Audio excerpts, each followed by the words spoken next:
ये जो दिक्कत आती है ये कोई बीमारी नहीं है, पौधों में बीमारी नहीं है। एक विशेष प्रकार का फर्टिलाइज़र रहता है, तो उसकी कमी से भी ये दिक्कतें देखने को मिलती हैं। रूट जोन किस तरीके का प्लांट में रूट जोन डेवलप होता है, ये दिक्कत सिर्फ प्लांट ये सारा पूरा डैमेज हो चुका है। ये प्लांट मदर प्लांट है, ये पूरा डैमेज हो चुका है। इसलिए कहते हैं कि प्लांट को ज़्यादा हाइट पर नहीं लगाना चाहिए, प्लांट को सिर्फ 2 इंच ही ज़मीन में दबाना चाहिए। मेरा फार्म डैमेज होने की कगार पर था, तो काफ़ी मेरे प्लांट्स डैमेज हुए। उसका यूज़ आप अपने फार्म में ज़रूर कीजिए। आप साल में एक बार उसका अपने फार्म में ज़रूर यूज़ कीजिए।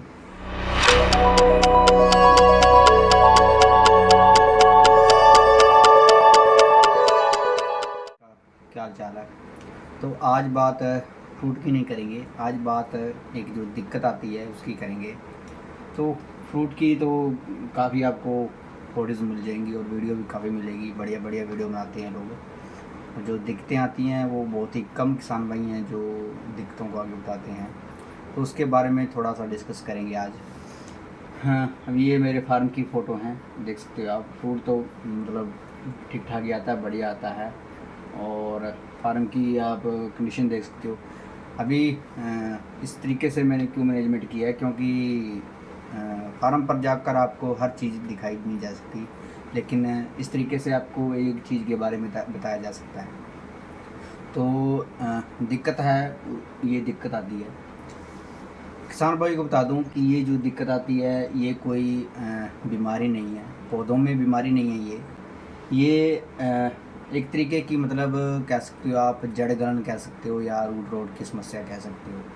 तो ये तभी आपके फार्म में आती है जब आपका जो फार्म है उसका पानी का मैनेजमेंट सही तरीके से नहीं है, और कुछ एक विशेष प्रकार का प्रोडक्ट रहता है, उसकी कमी से भी प्रोडक्ट नहीं कहेंगे, एक विशेष प्रकार का फर्टिलाइज़र रहता है, तो उसकी कमी से भी ये दिक्कतें देखने को मिलती हैं। लेकिन ये दिक्कत उसी फार्म पर आती हैं जिसका फार्म का पानी का मैनेजमेंट सही ढंग से नहीं होता। तो ये दिक्कत देख सकते हो आप। इस तरीके का प्लांट पूरा का पूरा भी ये पूरा हाइट क्रॉस कर रखा है इसने, प्लांट अपनी कैनोपी बना रखी है। उस तरीके पूरा बैंड भी हुआ पड़ा है प्लांट और पूरा सूख गया प्लांट। ये दिक्कत तभी आती है जब जड़ में कोई दिक्कत आती है, यानी कि जड़ ही मेन कारण इसका है। सूखने के पौधे पूरा सूखने का मेन कारण है जड़ का।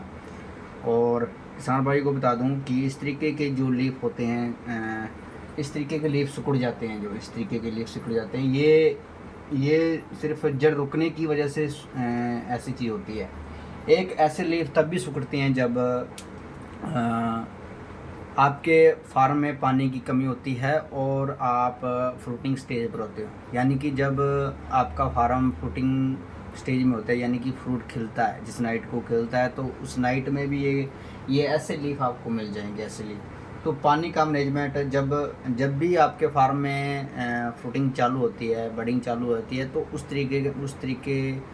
उस समय आप अपने फार्म का जो पानी का मैनेजमेंट वो सही तरीके से रखा करिए। तो इस प्रकार की दिक्कत आपके फार्म को नहीं मिलेगी। बाकी सारा रोल मैन क्लाइमेट का भी रहता है। अगर आपके फार्म का क्लाइमेट अगर बढ़िया जा रहा है और 30 से लेकर 30 से नीचे है, तो आपके फार्म में ये कंडीशनें देखने को नहीं मिलती। अगर ऊपर जाता है तो ये कंडीशनें काफ़ी देखने को मिलती है। ये दिक्कत अलग है, जो ये दिक्कत अलग है, ये वाली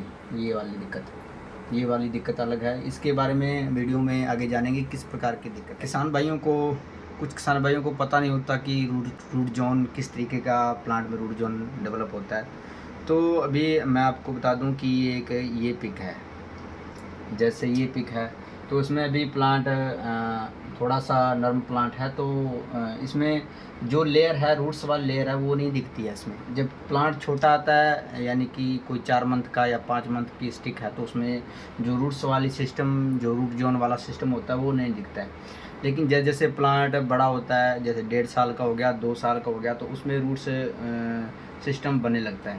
तो ये सिस्टम देखिए, ये डेढ़ साल का प्लांट है, मदर प्लांट है, ये 1.5 साल का है। जो ये लेयर है ऊपर वाली, जो ये लेयर है, इसका काम है सनलाइट से एनर्जी लेना। और दूसरा जो दूसरा जो रूट्स बनाने वाला सिस्टम है वो इसका आप देख सकते हो कि ये रूट्स इस तरीके की रूट्स है, इसमें टच है।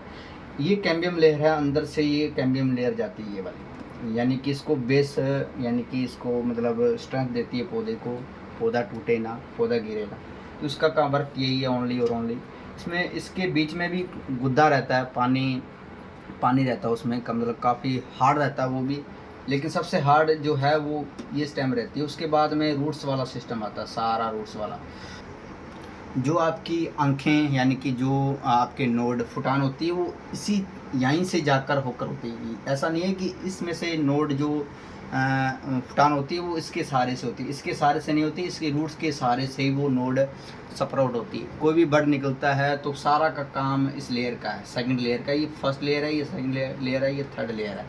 तो सारा वर्क, टोटली वर्क, फूड का प्रोडक्शन कितना आना है कितना नहीं, सारा इस दूसरी लेयर पर है। जब प्लांट छोटा होता है सिर्फ 2 ही लेयर दिखती हैं इसमें। तो किसान भाई जब यहाँ से ये हिस्सा गलता है, अभी मैं एक वीडियो चालू करूँगा तो उसमें आप क्लियर देख पाओगे। जैसे ये दिक्कत है, जैसे ये प्लांट तो निकाली हो, कैम्बियम लेयर इसकी निकाल दी थी, यानी कि रूट्स जो रूट्स वाला स्ट्रक्चर है ना वो पूरा इसमें से निकल गया है, सिर्फ और सिर्फ स्टेम ही बची है। हल्का सा होता है जब 1.5 साल का फार्म होता है, बिल्कुल पतली, मतलब एक तरह की स्ट्रक्चर होती है इसके ऊपर ही, स्टेम के ऊपर ही बिल्कुल पतली स्ट्रक्चर होती है। अगर उसको डैमेज होता है बाई चांस, कोई भी जड़ गलन या किसी भी प्रकार की समस्या आती है तो उसमें ये देखिए आप, ये वीडियो मैं चला रहा हूँ अभी, ये वीडियो है, देखो इस तरह की ये वीडियो देख सकते हो आप। अभी इसमें जो दिक्कत आई है वो सिर्फ और सिर्फ क्यों दिक्कत आई है उसके बारे में डिस्कस करूँगा। अभी ये जो सारा का सारा मतलब मिट्टी में दबा पड़ा है प्लांट है, सारा का सारा प्लांट ये मिट्टी में दबा पड़ा है, और यहाँ से ये स्टेम गई है बाहर, यहाँ से ये स्टेम देख सकते हो आपकी, ये स्टेम बाहर गई है, ज़मीन की निकलने के बाद ये स्टेम बाहर गई है। ये दिक्कत सिर्फ प्लांट ये सारा पूरा डैमेज हो चुका है, ये प्लांट मदर प्लांट है, ये पूरा डैमेज हो चुका है। ये दिक्कत उस टाइम आई है जब सर्दियों का टाइम था, यानी कि फैब में या मार्च में ये दिक्कत उस टाइम आई थी। ये मिट्टी उस टाइम फैब के अराउंड ये मिट्टी इसके प्लांट के साथ में लग गई थी, और जब फैब में इसके साथ मिट्टी लग गई थी, और इसकी एक खासियत होती है, इसकी एक खासियत होती है, हर प्लांट में होती है ये। आप कोई भी बड़ा से बड़ा फार्म सर्च करोगे तो आपको 100% ये चांस मिलेगा। जहाँ से ये स्टेम बाहर निकलती है ना, वहाँ से जैसे ये मदर प्लांट है तो यहाँ से ये ब्रेक डाउन होता है, ये हिस्सा, ये वाला हिस्सा यहाँ से फटता है, यानी कि जब फटता है तो ये जब नया फटता है, अगर ज़मीन के साथ टच में आ गया ये हिस्सा, तो ये पूरा मदर प्लांट को ये डैमेज करता है। इसलिए कहते हैं कि प्लांट को ज़्यादा हाइट पर नहीं लगाना चाहिए, प्लांट को सिर्फ 2 इंच ही ज़मीन में दबाना चाहिए। और जो इस तरीके की जो आपको इस तरीके की स्ट्रक्चर मिलती है, जो ये सिर्फ इसी की वजह से मिलती है कि ये जो नोड है ये मिट्टी में दबे ना और ये स्प्राउट ना हो, सिर्फ इसी की वजह से इस तरीके के स्ट्रक्चर बनाकर ही प्लांट तैयार किए जाते हैं। और आगे देखते हैं कि सिर्फ इसका ही ध्यान रखना है कि किसान भाइयों को, जो ये नोड हैं, ये आँखें होती हैं, ये कांटे होते हैं, तो इसको ज़मीन में ना दबाएं।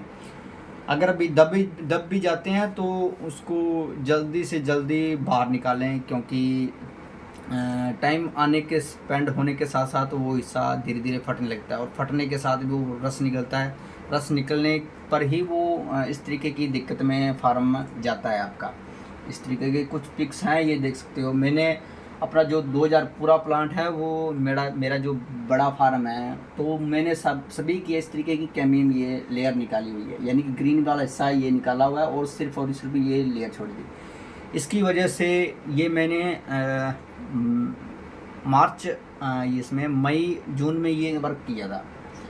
तो ये जो वर्क है ये वैसे तो सभी प्लांट्स पर करना चाहिए, लेकिन अगर आपका क्लाइमेट थोड़ा सा गर्म है तो उसमें ये आपको ये सब निकालना नहीं चाहिए, उस टाइम नहीं निकालना चाहिए। आप आगे पीछे निकाल सकते हो, क्लाइमेट को देखकर ही आप ये हिस्सा निकालना है।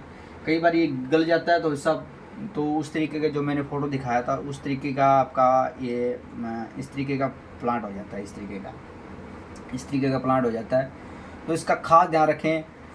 मेरा फार्म काफ़ी मतलब 2 मंथ तक रुका रहा था, उसकी वजह से मैंने कैम्बियम लेयर निकाल दी थी, तो पूरा फार्म मेरा रुक गया था, रुकना ही था, क्योंकि जो जड़ वाला हिस्सा था मैंने सारा का सारा निकाल दिया।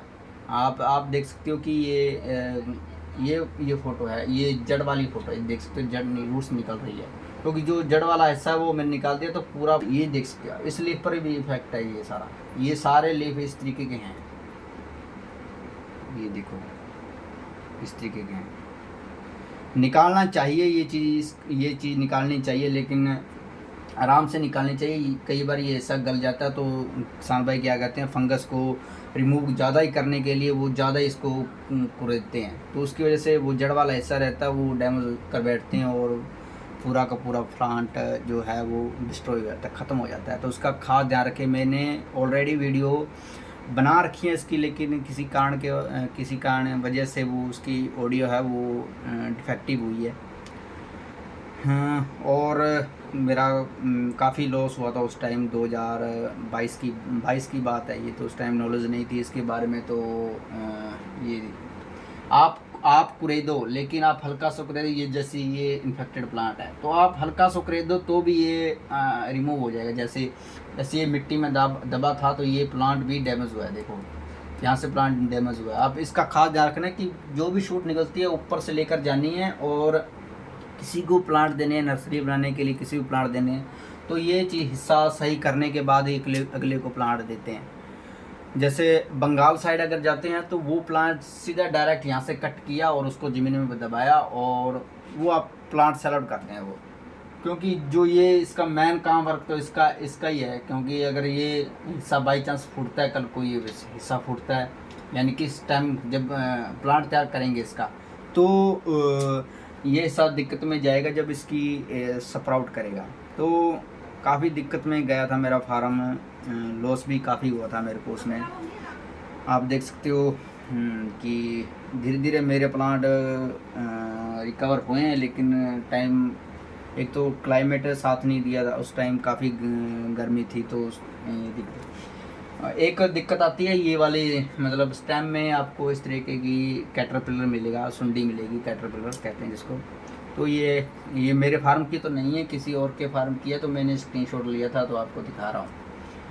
तो ये ब्रांच के अंदर थी, तो इसको रोकने के लिए, इन सभी चीज़ों को रोकने के लिए, जो जड़ गलन की समस्या आती है और जिससे काफ़ी मतलब नुकसान होता है, ऐसे प्लांट्स की कंडीशन जाती है, तो ये कंडीशन एक तो आप ध्यान उस चीज़ का देखना है। और एक आपने साल में एक बार आपने कॉपर सल्फेट, यानी कि जो नीला थोथा आता है, ब्लू कॉपर कहते हैं जिसको, कॉपर सल्फेट के नाम से जाना जाता है, तो उसका यूज़ आप अपने फार्म में ज़रूर कीजिए।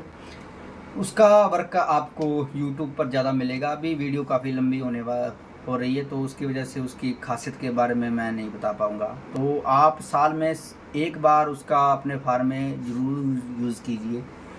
एक तो आपको बड़ी बड़ी बातें बता दूं उसकी, कॉपर सल्फेट की। तो जो कॉपर सल्फेट है, एक तो जो मिट्टी का पीएच है, वाटर का पीएच वैल्यू है उसकी, वो मेंटेन रखता है। ब्लू कॉपर के साथ में आपने चूना जरूर देना है, यानी कि जो कली आती है, चूना आता है जो घरों में आजू बाजू जो यूज़ किया जाता है, दीवारों पर यूज़ किया जाता है, तो उसको आपने, मैं 2000 प्लांट्स का आपको क्वांटिटी बताऊंगा कि कितनी आपने 2000 प्लांट्स को कितना, अगर 1.5 साल का आपका फार्म है, 1 साल का फार्म है, तो आप अपने हिसाब से मैनेज कीजिए। मैं 1 साल या उससे बड़े फार्म को मैं बताता हूँ। तो आपने कॉपर सल्फेट जो लेना है 2000 प्लांट का, वो लेना है सिर्फ और सिर्फ 1 kg। ज़्यादा आप इसका यूज़ ना कीजिए, क्योंकि काफ़ी मतलब इफ़ेक्टिव होता है ये, मतलब अगर आपने ज़्यादा डाल दिया, हद से ज़्यादा डाल दिया, तो काफ़ी आपको लॉस लग सकता है, यानी कि रूट आपकी पूरी रूट जल सकती है। तो आप साल में एक बार कॉपर सल्फेट और चूने का जरूर यूज़ कीजिए। चूना भी आपने सिर्फ 1 या 1.5 kg डालना है। 2000 प्लांट की क्वांटिटी बता रहा हूँ ये मैं। और इसको आपने अलग अलग घोलना है, और 2 दिन के लिए आपने इसको ठंडा होने के लिए छोड़ना है। और एक ख़ास चीज़ का ध्यान रखना कि कॉपर सल्फेट को आप अपने हाथों से टच नहीं करना है, क्योंकि कॉपर सल्फेट काफ़ी मतलब इफ़ेक्टिव होता है, वो हाथों को काफ़ी मतलब जलन पैदा करता है।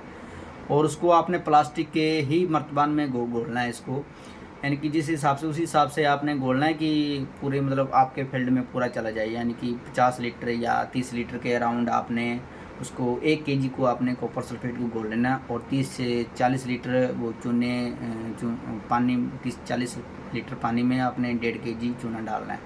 तो उसको आपने साल में एक बार ज़रूर यूज़ करना है, जड़ गलन की समस्या को रोकने के लिए और रूट रोट की समस्या को रोकने के लिए। बहुत ही इफ़ेक्टिव चीज़ है। मैं अपने पिछले साल ही मैंने उसका यूज़ किया, तो मेरे को काफ़ी उसका बेनिफिट मिला है। मेरे प्लांट जो ख़राब हो रहे थे, काफ़ी डैमेज हो रहे थे, तो उसकी वजह से जड़ गलन की वजह से तो वो इस साल बहुत ही कम हुए हैं, रेयर हुए हैं। कोई इक्का दुक्का हुआ है जो ड्रिपर ओपन थे, ज़्यादा ही ओपन थे, तो उसी में दिक्कत आई है। तो ड्रिपरों का भी खास ध्यान रखिए। जो पानी, कुछ ड्रिपर हैं जो ज़्यादा निकालते हैं, कई बार खुल जाते हैं, तो वो ज़्यादा निकालते रहते हैं पानी, तो उसका भी खास ध्यान रखें। तो ये फार्म था। अभी एक वीडियो आई थी, तो उसमें बता रखा था कि क्या दिक्कत आई है, क्या दिक्कत नहीं। ये दिक्कत उस टाइम भी आती है जब आपके फार्म का पानी का मैनेजमेंट सही ढंग से नहीं है। तो यानी कि आपने पानी अगर कम दिया है तो भी फंसोगे, अगर ज़्यादा पानी दिया है तो भी फंसोगे। ज़्यादा पानी दिए तो रूट रोट की समस्या आएगी, जड़ गलन की समस्या आएगी। अगर कम पानी दिया है तो जो लू चलती है, हमारे राजस्थान में इस लू बोलते हैं, तो गर्म हवाएं चलती हैं, तो वो काफ़ी इफ़ेक्टिव करती हैं, प्लांट्स को काफ़ी नुकसानदेह करती है। तो उसके लिए आप बीच में एक जंतर आता है जिसको ढांचा बोलते हैं, तो उसका यूज़ कीजिए आप अपने फार्म में। तो आपका प्लांट, एक सिंगल प्लांट भी आपका इस तरीके की लीफ आपकी होगी नहीं। इस तरीके की जो लीफ होती हैं, सिकुड़ती हैं, ये इस तरीके की लीफ भी नहीं होती। ढांचे का यूज़ कीजिए, और सनफ्लावर का यूज़ कर सकते हो आप। और बीच में आप छाया वाले पेड़, छायादार पेड़ हो गए, जैसे सागवान हो गया और मोरिंगा हो गया, महोगनी होगी, उस तरीके के प्लांट अपने फार्म में सेट कीजिए, ताकि फार्म का क्लाइमेट अच्छी तरीके से बैलेंस रहे। और टाइम टू टाइम अपने फार्म की केयर कीजिए।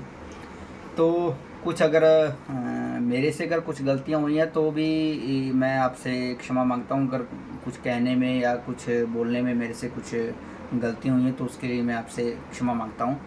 तो मिलते हैं अगली एक नई वीडियो में, तब तक के लिए जय हिंद जय भारत। और अगर आपने अभी तक मेरे चैनल को अभी सब्सक्राइब नहीं किया है तो प्लीज़ सब्सक्राइब कीजिए, और पास वाले बेल आइकन को जरूर दबाइए। ठीक है किसान भाइयों।